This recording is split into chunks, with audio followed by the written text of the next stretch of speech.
మీ బట్టలకి సాఫ్టింగ్ ప్రొటెక్షన్ ఇచ్చే సరైన product ఎలిమ్ fabric conditioner.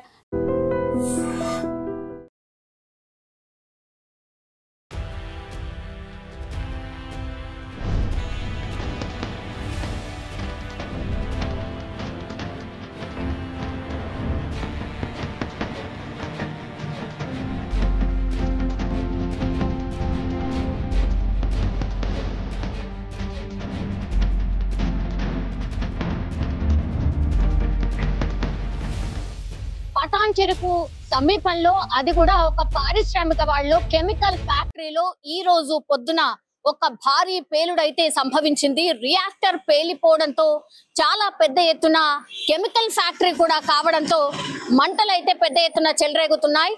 Morning shift కోసం చాలా మంది కార్మికులు ఈ రోజు పొద్దున పనికి వెళ్లారు. ఆ టైంలోనే ఇంత పెద్ద ఎత్తున పేలుడు సంభవించడంతో భారీ స్థాయిలో అక్కడ ఉన్నటువంటి షిఫ్ట్ లో ఉన్నటువంటి వాళ్ళు చాలా మంది కూడా ఒక 100 మీటర్లు ఎగిరి పడ్డట్టుగా మనకు స్పష్టంగా కనిపిస్తోంది. అట్లాగే దట్టమైన పొగ కావచ్చు, మంటలు కావచ్చు, ఇంకా కూడా పెద్ద ఎత్తున అక్కడ స్ప్రెడ్ అవుతున్న పరిస్థితి కనిపిస్తోంది. ఇంకోటి అది కెమికల్ ఫ్యాక్టరీ కాబట్టి ఘాటైన వాసన చుట్టుపక్కల కూడా పూర్తిగా స్ప్రెడ్ అయింది.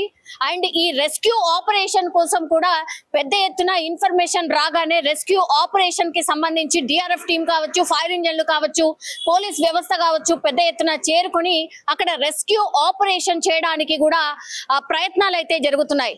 మనకు ఇప్పుడున్నటువంటి సమాచారం మేరకైతే 20 నుంచి 30 మందికి తీవ్ర గాయాలైనట్టుగా, అట్లాగే ట్రీట్మెంట్ కోసం సమీపంలోని హాస్పిటల్ కి తరలించినట్టుగా మనకున్నటువంటి ఇన్ఫర్మేషన్. అయితే డాక్టర్స్ ఆల్రెడీ వాళ్ళ దగ్గరికి అంటే హాస్పిటల్ కి తీసుకొని వెంటనే ఒక 5గురు అయితే చనిపోయినట్టుగా చెప్తున్నారు. అండ్ కాసేపటి క్రితం ఇంకో 5గురు కూడా మరణించినట్టుగా డాక్టర్లు అయితే నిర్ధారించినటువంటి పరిస్థితి అయితే కనిపిస్తోంది. సో టోటల్ 10 మంది ఇప్పుడు మరణించినట్టుగా మనకున్నటువంటి ఇన్ఫర్మేషన్. సో అతి పెద్ద పేలుడుగా భావిస్తున్నారు. అండ్ దట్టు ఒక కెమికల్ ఫ్యాక్టరీ కావడంతో అక్కడ ఉన్నటువంటి సమీప ప్రజలు కూడా ఆ ఘాటైన వాసనకి తీవ్ర ఇబ్బందులు పడుతున్నారు. వాళ్ళు ఇళ్ల నుంచి కూడా బయటికి దూరంగా వెళ్ళిపోయినట్టుగా కూడా చెప్తున్నారు. మనకు తెలుసు సిటీ శివారు ప్రాంతాలు కూడా ఆల్మోస్ట్ ఇప్పుడు కలిసిపోయినాయి. అంటే సిటీ శివారు ప్రాంతాల్లోనే ఇవన్నీ కూడా ఫ్యాక్టరీస్ ముందు ఉండేవి, కానీ ఇప్పుడు ఆ సిటీ అంతా కూడా స్ప్రెడ్ అయిపోయింది. శివారు ప్రాంతాలు కూడా స్ప్రెడ్ అయిపోయాయి కాబట్టి నివాస ప్రాంతాలు, పారిశ్రామిక ప్రాంతాలు అన్ని కూడా కలిసిపోయి అక్కడ విపరీతమైనటువంటి ఈ వాసన కావచ్చు, దాంతో కూడా రోగాలు కావచ్చు విపరీతంగా స్ప్రెడ్ అవుతున్న వార్తలు చాలా రోజుల నుంచి కూడా వింటూ ఉన్నాం. ఇప్పుడు నివాస ప్రాంతాల మధ్యనే ఇప్పుడు ఈ పారిశ్రామిక సంబంధించిన ఫ్యాక్టరీస్ ఉండడం వల్ల కూడా ఇట్లాంటి ఇన్సిడెంట్ జరిగినప్పుడు మాత్రం చాలా మంది ప్రజలు ఇబ్బంది పడుతున్నారు. ఇప్పుడు అక్కడ కూడా అదే జరుగుతోంది. సియాచి ఫ్యాక్టరీ ఇది కెమికల్ ఫ్యాక్టరీ కావడంతో కెమికల్స్ పెద్ద ఎత్తున నిల్వ ఉండడం, కార్మికులు కూడా పెద్ద ఎత్తున మార్నింగ్ షిఫ్ట్ కు వెళ్ళడం. ఇప్పటికైతే మనకున్నటువంటి సమాచారం ప్రకారం అయితే లోపల ఒక 50 నుంచి 60 మంది ఈ రోజు మార్నింగ్ షిఫ్ట్ కి వెళ్ళినట్టుగా కూడా చెప్తున్నారు. సో అందులో 20 మంది తీవ్ర గాయాలు కావడం, అందులో 10 మంది చనిపోయినట్టుగా కూడా చెప్తున్నారు. ఇంకో 10 మందిని హుటాహుటిన హాస్పిటల్ కి తరలించి ట్రీట్మెంట్ కూడా కొనసాగుతున్నటువంటి పరిస్థితి. వాళ్ళ పరిస్థితి కూడా చాలా విషమంగా ఉన్నటువంటి మనకైతే అందుతున్నటువంటి సమాచారం. కానీ లోపల ఇంకెంత మంది ఉన్నారు మరి? 40 మంది, ఇంకా 40 మంది అంటే పొద్దున షిఫ్ట్ 60 మంది ఉండుంటే ఇంకా 40 మంది ఎక్కడ? 40 మంది పరిస్థితి ఏంటి? లోపల ఎవరైనా కార్మికులు ఉన్నారా అని లోపలికి వెళ్లే ప్రయత్నం చేస్తున్నప్పటికీ కూడా నేను ఇంతకు ముందు చెప్పినట్టుగా అది కెమికల్ ఫ్యాక్టరీ కావడంతో రెస్క్యూ ఆపరేషన్ కూడా చాలా ఆలస్యంగా జరుగుతోంది అని చెప్పొచ్చు. ఎందుకంటే పెద్ద ఎత్తున ఘాటైన వాసనలు, కెమికల్ ఫ్యాక్టరీ, కెమికల్స్ పెద్ద ఎత్తున స్ప్రెడ్ అవ్వడం, మంటల్లో మండిపోవడం, కళ్ళు మంటలు, అట్లాగే ఊపిరి తీసుకోవడం కూడా చాలా ఇబ్బందిగా మారినట్టు చెప్తున్నారు. అందుకని రెస్క్యూ ఆపరేషన్ కూడా చాలా స్లోగా జరుగుతోంది. లోపలికి వెళ్ళడానికి చాలా కష్టంగా ఉన్నటువంటి పరిస్థితి అయితే అక్కడ కనిపిస్తోంది. సో ఎవరు కూడా ఊహించి ఉంటారు ఇంత పెద్ద ఎత్తున మంటలు చెలరేగడం, భారీగా పేలుడు జరగడం, మంటలు యాజ్ వెల్ యాజ్ మంటలను చల్లార్చిన కొద్దిగా అక్కడ పెద్ద ఎత్తున పొగ కూడా స్ప్రెడ్ అవుతోంది. ఈ రెస్క్యూకి సంబంధించిన టీం చేరుకోవడానికి కూడా కొంత సమయం పట్టింది. 4-5 ఫైర్ ఇంజన్లతోని ఇప్పుడు మంటలు ఆర్పే ప్రయత్నం అయితే కొనసాగుతోంది.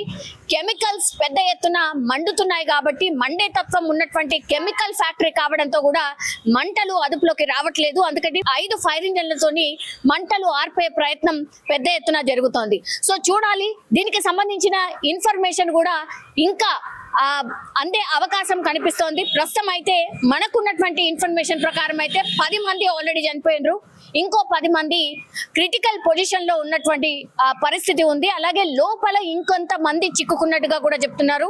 వాళ్ళని బయటకి తీసుకొచ్చే ప్రయత్నం ఒకటి జరుగుతోంది. ఇంకోటి, కార్మికులకు సంబంధించిన కుటుంబ సభ్యులు పెద్ద ఎత్తున ఈ సియాచి ఫ్యాక్టరీ దగ్గరికి చేరుకుంటున్నారు. మా వాళ్ళ పరిస్థితి ఏంటి, మా వాళ్ళు లోపల ఉండిపోయినరు, బయట లేరు అన్నటువంటి మాట కూడా చెప్తున్నారు. పెద్ద ఎత్తున గాయాలయ్యాయి, కాళ్ళు, చేతులు, అట్లాగే కడుపు, ఇవన్నీ కూడా అంటే పూర్తిగా కాలిపోయిన కొంతమంది పరిస్థితి అత్యంత దారుణంగా ఉంది. సో పెద్ద ఎత్తున బర్నింగ్ ఇంజరీస్ ఎవరికైతే జరిగినాయో వాళ్ళు చనిపోయినట్టుగా చెప్తున్నారు. ఇంకా చాలా మందికి బర్నింగ్ ఇష్యూస్ చాలా పెద్ద ఎత్తున ఉన్నాయి, వాళ్ళ పరిస్థితి కూడా విషమంగా ఉన్నట్టు చెప్తున్నారు. సో ఒక్కసారిగా హైదరాబాద్ లో ఒక పారిశ్రామిక వాడలో జరిగినటువంటి అతిపెద్ద ఇన్సిడెంట్, అతిపెద్ద భారీ పేలుడు చాలా విషాదాన్ని నింపిందని చెప్పొచ్చు.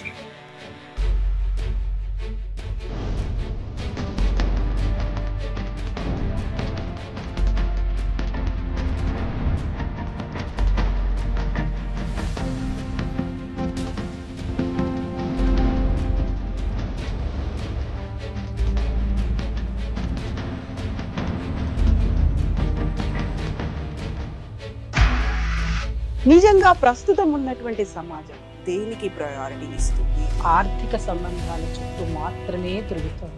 మళ్ళీ ఎన్నికలంగానే చాలా విరక్తి కలుగుతుంది. మంచి అనిపిస్తుంది కదా, లేడీస్ కూడా ఛాలెంజింగ్ జాబ్స్ చేసినప్పుడు చాలా బాగుంటది. ట్రాఫిక్ అసిస్టెంట్స్ గా నియమించిన ట్రాన్స్జెండర్స్ అందరితో సాల్యూట్ చేయించుకుంటున్నారు. ఫుడ్ డెలివరీ ఇవ్వటానికి వెళ్ళినటువంటి డెలివరీ బాయ్ అనిల్ పై కళ్ళ ముందు పెళ్ళండి